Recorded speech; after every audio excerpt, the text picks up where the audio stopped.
हे काय ह्या पिंडीचं वैशिष्ट्य काय? महाराष्ट्रातील एकमेव अशी पिंड आहे ज्या पिंडीमध्ये लिंग नाही आहे.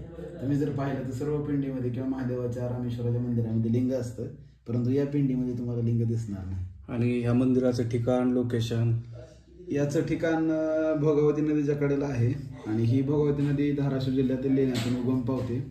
त्याचबरोबर रुपळे तुम्हाला गावामध्ये नदीच्या क्षेत्रावरती या मंदिराचा उभारणी झालेली आहे. आणि हे मंदिर टोटली जमिनीखाली आहे? म्हणजे पूर्ण जमिनीखाली. याला भुई देवळ किंवा भुई मंदिर असंही ओळखलं जाते. अच्छा. आणि या मंदिराला कुठेही सिमेंटाचा उपयोग केलेला नाही, पूर्ण रचलेला आहे. याचा एक एक पिलर जर तुम्हाला पाहायचा म्हणलं तर भरपूर असा आहे. म्हणजे समजा इथून सुरुवात झाली, इथून पिलरची सुरुवात आहे, पूर्ण नक्षीकाम इथपर्यंत कंटिन्यू. कंटिन्यू. ह्याच्यामध्ये काहीच म्हणजे एकच स्टोन आहे, एकच स्टोन आणि फक्त रचले, एकावर ठेवलेलं आहे. अरे बाप. कुठेही तुम्हाला सिमेंट दिसणार नाही. हे सिमेंट वगैरे नंतर लावलेलं आहे. डागडुजी नाही, मधला गॅप भरण्यासाठी. म्हणजे हे फक्त रचलेलं आहे. हे स्ट्रक्चर जे आहे का, हे बघा, ह्या स्ट्रक्चर सारखं आणि हे सगळी डिझाईन. पण त्यांनी काय केलंय, हे असं, ही स्ट्रक्चर असं आहे सेम, ठीक आहे, सेम. आणि मध्ये सिमेंट भरले परत. अच्छा अच्छा. लोकांनी केले पूर्ण सगळं असं.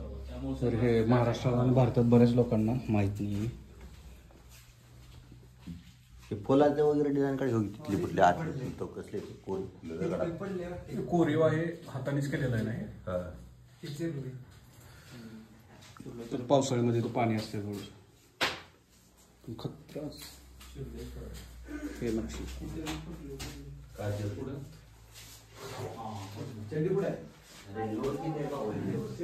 वर लोड किती आहे? मग हे तर बांधलं कसं असेल? जुन्या काळात नाही, थंड वाटतंय बाहेर जावं ना, जेवण झालं.